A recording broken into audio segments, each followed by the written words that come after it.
I was forever branded the disappointing daughter, while my sister was the golden, best Reddit.txt. My entire life, I was the disappointing daughter, living in the shadow of my sister, Ava, the golden child. But the truth about her, about our family, finally exploded at my wedding. It wasn't just dramatic. It was an utterly devastating betrayal that cracked our carefully constructed reality wide open. I'm Emily, 42, a research professor with a prosperous career at a prominent institution. Yet, for decades, I've been the other daughter, the one my parents tolerated rather than celebrated. Now, after years of silence, it's time to tell my tale. Ever since Ava, who's 38, was little, she's been the son my parents revolved around. Their blatant favoritism has reached a breaking point, shattering our entire family dynamic. The faint sting of comparison permeates my earliest memories. I remember being 8 years old, happily lost in my scientific books upstairs, when my mother's voice floated up from downstairs, sharp and dismissive. "Why can't you be more gregarious like your sister?" At 6, Ava was already captivating their friends in the living room with her theatrical acts. While she was performing and soaking up all the attention, I was contentedly disassembling old clocks, fascinated by the mechanics of how things worked. It was an early pattern that never really changed. For my 10th birthday, I desperately wanted a chemistry set. Instead, I got a pile of used novels. "Books are more practical," my mother had said. Just 2 months later, Ava expressed an interest in dance lessons. Suddenly, money wasn't an issue. Our parents miraculously found funds for private instruction, complete with new ballet shoes and specially designed tutus. That same year, when I timidly asked to join the school science club, Mom groaned about the cost and advised me to concentrate on making friends instead. In those early years, my lone family ally was my Grandma Martha. Her home, just a few blocks away, became my sanctuary. While my parents ferried Ava to acting classes and dance performances, I'd spend weekends with Grandma. She was a retired high school science teacher who fostered my curiosity in a way my parents never could. "Your mind is a gift," she'd say, teaching me about constellations from her backyard or helping me with simple experiments in her kitchen. By our teenage years, the disparity in treatment became excruciatingly clear. When I was 14, my renewable energy project won the state science fair. My parents, they didn't even show up to the ceremony, claiming they had to take Ava to a crucial audition. That very same year, after Ava landed a small role in a local theatrical performance, our parents threw her a lavish celebration, inviting the entire extended family and even hiring a professional photographer. High school was a blur of academic success that went completely unacknowledged at home. I maintained a 4.0 GPA, served as president of a science club, and edited the school newspaper. Meanwhile, Ava was starring in school plays and dating the football captain. Her social life and theater endeavors were the sole topic of every dinner conversation. My academic achievements, if recognized at all, received only a cursory nod. By the time college acceptance letters arrived, I had secured a full scholarship to study biochemistry at a prominent university. But when Ava decided she wanted to attend a pricey private performing arts institution, my parents didn't hesitate. They sold our family vacation cabin to pay for her education. My mother's response to my scholarship wasn't pride, it was relief. "At least we won't have to worry about your tuition. Ava shows such promise. We can't let her talent go to waste." The sting was immediate and deep. I threw myself into my studies during my undergraduate years, finding solace in the lab, a place where my intelligence and dedication were finally acknowledged. My professors became the mentors I'd always craved, supporting my academic pursuits and encouraging my research. I graduated with honors and received full financing for a prestigious PhD program. And on my graduation day, my parents left early for Ava's commercial audition callback. Again, through my 20s and 30s, I steadily built my career. I secured substantial research funds, published widely, and at 40, I achieved tenure, an uncommon accomplishment in academia. Yet, at family gatherings, the conversation inevitably circled back to Ava's most recent acting role or her marriage to Richard, a prosperous real estate developer. Any mention of my molecular biology research achievements was met with a dismissive, "Oh, Emily's still doing her science things." Then I met David, a researcher in my department, and I felt like I had finally found a profound connection. He seemed to share my enthusiasm for scientific advancement and genuinely understood me. Our partnership developed organically, born from shared interests, and we even collaborated on multiple papers. When he proposed last year, I thought, surely this is it. This is the one normal, celebrated milestone my family can't ignore. But things fell apart in the most catastrophic way imaginable. Just last week, I stayed late at the lab, needing to finalize some data for our most recent paper. When I went to David's office to deliver the results, I discovered him and Ava sharing a passionate, sickening hug on his desk. My fiancé and my married sister were having an affair. Even worse than the heartbreaking betrayal was what transpired afterward. When I told my parents, their immediate concern wasn't for me, but for Ava. My mother actually begged me, "Please don't tell Richard. Think about your sister's marriage. He has a prenup. She'll lose everything if this gets out." My father, in chilling agreement, added, "These things happen, Emily. You need to be the bigger person here." The bigger person? I've been the bigger person for 40 years. I remained silent when they threw lavish celebrations for Ava but missed my birthdays.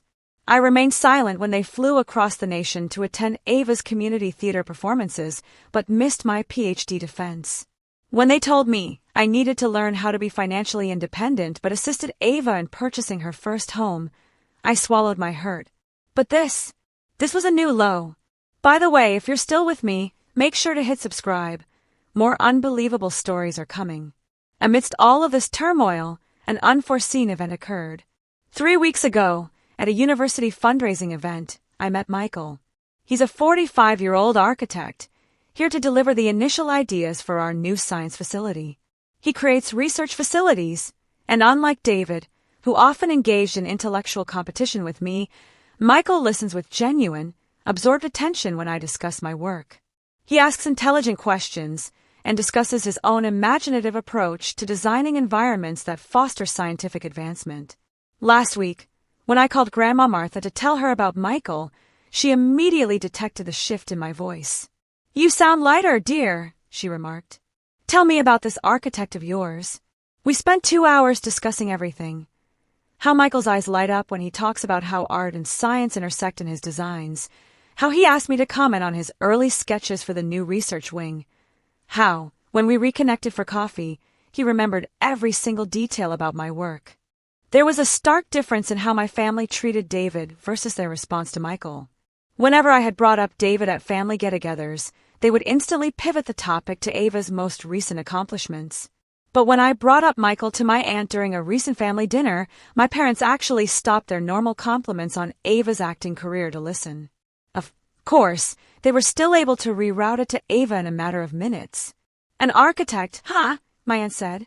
"Did you know that a well-known architect is married to Ava's yoga class friend? Tell Emily about him, Ava." I recognize the bitter irony of my current circumstance. I've been a successful professional for decades, receiving recognition my folks barely notice. My mother is mainly worried about whether I'm getting enough light in the lab, even though I've published groundbreaking research that may result in new treatments for genetic illnesses. Ava, on the other hand, has alternated between tiny parts in community theater shows and commercials, yet she receives the attention of an Oscar winner at every audition. Last month, I was awarded the coveted Morrison Grant for my work on cellular regeneration. In my field, it's a huge accomplishment. Only 3 researchers are chosen nationwide each year. When I called to tell my mother the news, she responded, "That's nice, dear, but did you hear about Ava's latest role in a national ad?" She has 3 complete lines. They celebrated Ava landing the commercial part with a family supper later that week. My grant was not even mentioned. In fact, I had visited David's office to show him that very grand acceptance letter the day I saw him and Ava together. Since we had collaborated on some of the initial research, I assumed he would be pleased. Instead, I discovered him with my sister. I remember clutching the door frame in disbelief as my engagement ring glinted on my finger, and her luxury dress was tied up around her waist. The events that followed seemed like a surreal blur. David's rambling justifications about feeling neglected because I spent too much time in the lab. Ava's casual, infuriating, "Oh, Emily," as she adjusted her clothing, and my parents' anxious calls after I told them, all intended to preserve Ava's marriage and reputation. Not once did anyone ask about my emotional state. As usual, I went to my lab the following day. Science has always been my haven, the one field where hard work and intelligence are regarded more highly than flamboyance, where outcomes are more important than showmanship. I was able to spend a few hours immersed in actual problems with measurable answers, as my graduate students talked about their most recent research. But something had changed within me. For the first time in my life, I felt outraged rather than just wounded by my family's actions. I was actually furious. It was a powerful, freeing wrath instead of the silent resentment I'd harbored for years.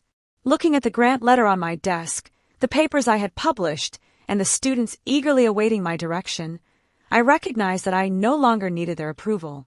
It had been years since I truly needed it. I had dinner with Michael that night. Since the fundraiser, we had been hanging out informally, but I had been reluctant to divulge too much about my family's circumstances. His consistent presence and sincere interest in my opinions made me feel comfortable telling him everything. His architect's eyes were analytical and concentrated as I explained 42 years of systematic dismissal and favoritism. He listened without interjecting. Michael was silent for a while after I had finished speaking. Then he said something that gave me a whole new perspective on my predicament.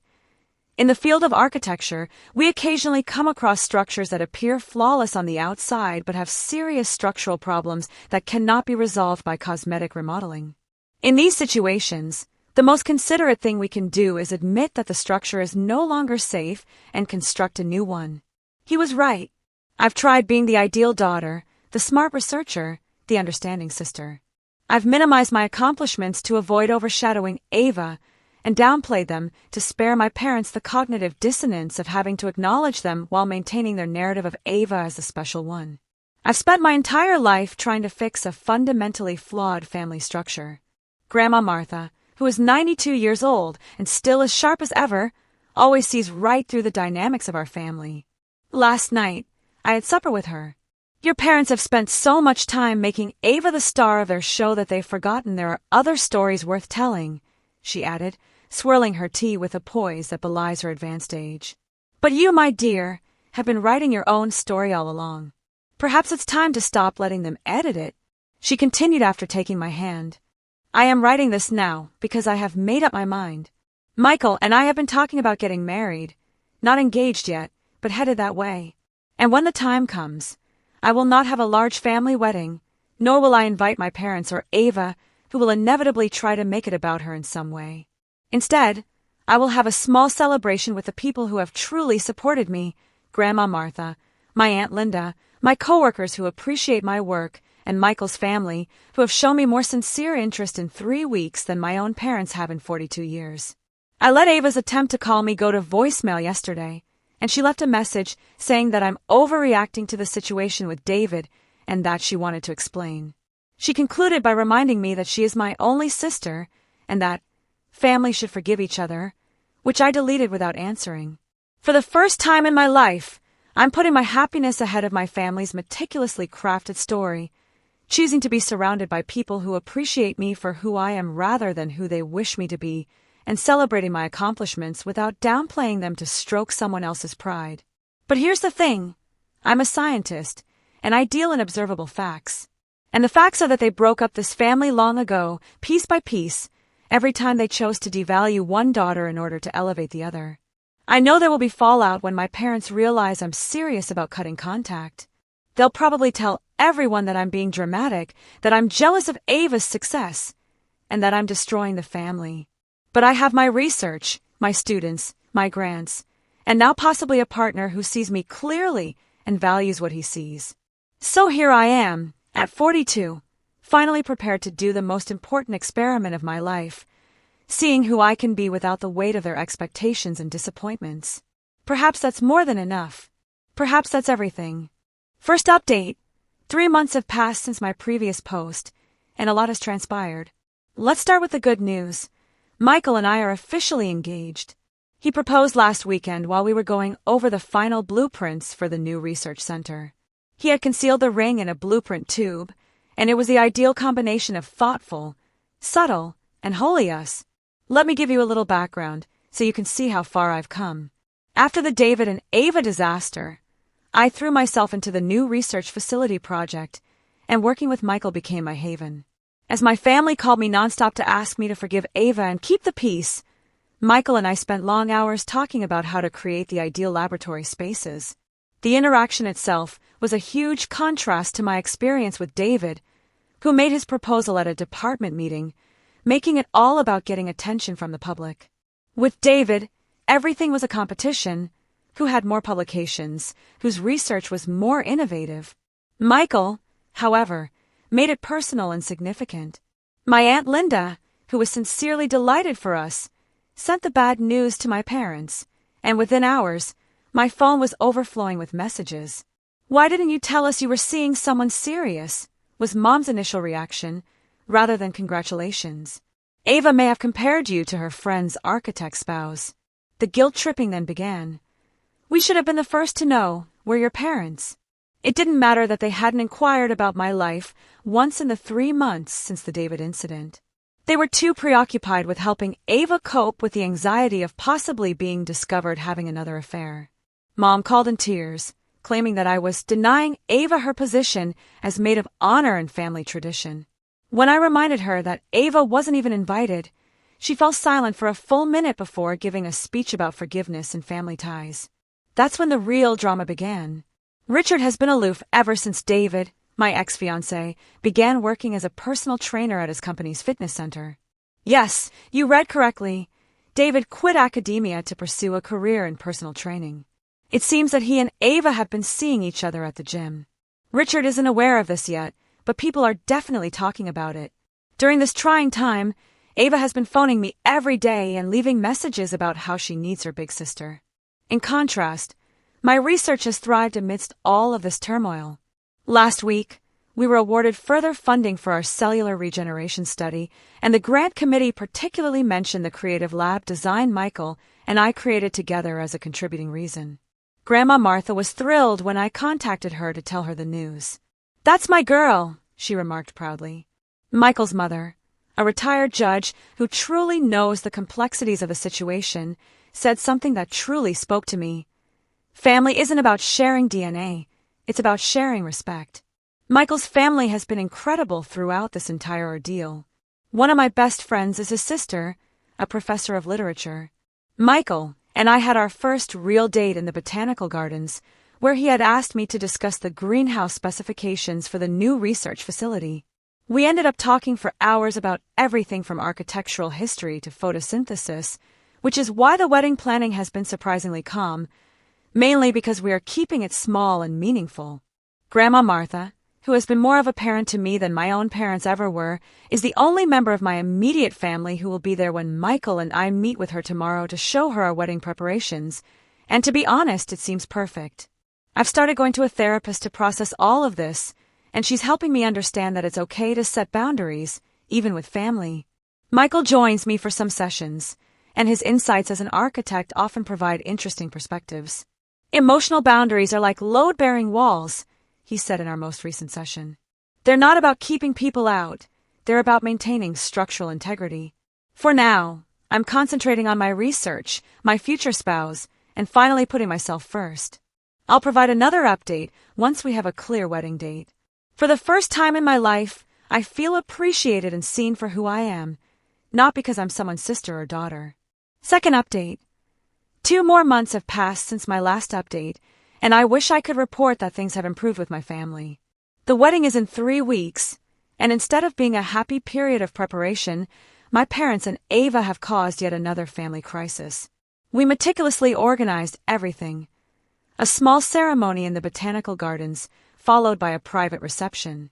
I made it clear to my parents that Ava was not invited, and the guests were chosen to include my grandmother Martha, a few close relatives who have always been there for me, my coworkers, and Michael's family. My Aunt Linda called to warn me after overhearing Ava boasting about the surprise she was planning for my wedding. It turned out that she had already purchased a dress that, in her own words, will show everyone what a real star looks like. I learned yesterday that my parents had not only informed Ava about the wedding details, but had actively encouraged her to attend. When I confronted my parents, They actually pretended that they were helping me. "We couldn't let you make the mistake of excluding your only sister," Mom said, adding, "She's got a beautiful speech about sisterly forgiveness. It will make the wedding so much more meaningful." This was the most frustrating part, they responded. "But she's going through such a difficult time with Richard. He's been so cold to her lately, and she needs her family's support." I had to reiterate that someone who had an affair with my ex-fiancé is not allowed to speak about forgiveness at my wedding. Michael, who has been tremendously supportive throughout this whole ordeal, quickly phoned our wedding venue to set up extra security, saying with exact words, "The only dramatic performance happening at our wedding will be our vows." The irony that Ava's marriage to Richard is disintegrating at the same time that I'm starting a new life with Michael is not lost on me. Richard has finally begun to inquire about her frequent gym visits with David, and my Aunt Linda claims that there have been some tense arguments at their home. Nevertheless, in my parents' eyes, this makes Ava the victim who requires assistance, rather than the mastermind behind her own demise. In addition to the gym, my colleague noticed David and Ava eating lunch together at a cafe close to the university, looking very intimate. I brought this up to my mother in the hopes that she would finally notice the pattern, but she dismissed it as Ava being a supportive friend to someone going through a career change. My parents tried a new strategy this week. Dad, who has never shown up at my lab without warning in my academic career, tried to persuade me that keeping Ava out would create a rift that can never be healed. "The rift was created when you consistently chose her over me," I said, looking at him, this man who had never taken an interest in my work. "It was widened when you dismissed her betrayal of my trust." "Don't worry about Ava," Grandma Martha, bless her, assured me. "I'll be stationed at the entrance.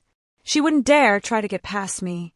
Grandma Martha, who is 92 years old and still sharp as a tack and doesn't take foolish people well, offered to run interference on the wedding day. My research lab has become my haven during all of this chaos. The clarity of data analysis and the precision of scientific work are a welcome contrast to the emotional manipulation I'm dealing with at home. Michael's brother, who works in private security, has also arranged for a few colleagues to be present, disguised as guests. I've hired additional security for the wedding, though it pains me that I have to protect my own wedding from my sister's intrusion. The venue has been given photos of Ava and strict instructions not to allow her entry. 3 weeks before the wedding, I should be thrilled about marrying the amazing man who supports my career, knows my boundaries, and loves me for who I am. But instead, I'm planning how to prevent my own sister from ruining my wedding day. My graduate students have noticed my increased presence in the lab, but they've been incredibly supportive. I will provide another update following the wedding. Regardless of Ava's presence, I am getting married to Michael. I will no longer allow my family's drama to overshadow my happiness. Third update. Yesterday was the wedding, and while I wish I could say everything went well, my family did manage to pull off one last dramatic moment. But this time, something unexpected happened. The truth was revealed, and the fallout was both painful and freeing. Ava, as usual, wore a white dress that looked more appropriate for a red carpet event than a morning garden wedding, and our parents showed up at the botanical gardens despite all our precautions, my mother sobbing uncontrollably about how cruel it was to exclude them while my father tried to reason with the security team. I was in the bridal suite with Grandma Martha and Michael's sister, and as I saw the chaos at the door through the window, something inside of me finally broke. It all came to a head when I stepped out to the entrance, still wearing my wedding dress. After years of being the nice daughter, being silent as they denigrated me, and watching them justify Ava's actions, I was done. "Emily, how could you do this to me? I'm your sister. I came here to support you, to show you how much I love you," Ava said as she launched into her performance. She stopped talking when she saw Richard's car arrive into the parking lot. Yes, it was Richard, her husband, who had reportedly followed her there. A scene from a movie played out when Richard confronted Ava about her relationship with David. Despite her best efforts to deny it, David called her phone, which was on speaker, and everyone heard him ask whether she would still be coming over later. My mother then turned to me and exclaimed, "Look what you've done. If you had just invited your sister properly, none of this would have happened." Rather than confronting Ava about her actions, that was the last straw. I answered in a surprisingly composed voice, "No, Mom, these are her decisions, not mine. She chose to have an affair with my fiancé while she was married, to attend my wedding without being invited in white, and to keep seeing David behind Richard's back. I began turning to our guests. 3 years ago, I found Ava and my then fiancé David together in his office. When I told our parents, they never once asked how I was feeling. They were only concerned with protecting Ava's marriage because Richard has a prenuptial agreement. Richard's expression changed from hurt to angry. A prenup? Is that why you've been pretending everything's fine? He asked Ava, who, through mascara and tears, revealed everything. The affair with David had been going on before he and I were even engaged, and she had pursued him out of boredom and because she couldn't stand that. For once, I had something she didn't. My parents, who were still apparently more worried about Ava's failing marriage than their other daughter's wedding day, followed as Richard turned and left without saying another word, and Ava ran after him while yelling his name. Following their departure, an extraordinary event occurred. The remaining guests, which included my coworkers, Michael's family, Grandma Martha, and the relatives who had consistently witnessed Ava's deception, surrounded us in a protective circle. Michael's mother, a retired judge, then asked, "Now, shall we have a wedding?" Michael's vows moved me to tears. He pledged to love me and to always see me, to value my mind as much as my heart, and to create a life based on mutual respect and understanding.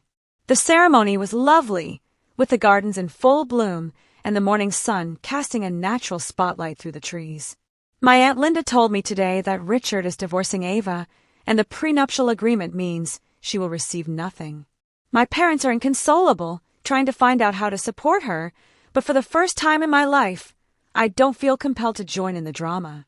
In between hiking excursions and wine tastings, Michael and I will be visiting some of the most cutting-edge research facilities in the world on our 2-week honeymoon in New Zealand, which is the ideal fusion of science and leisure, much like us.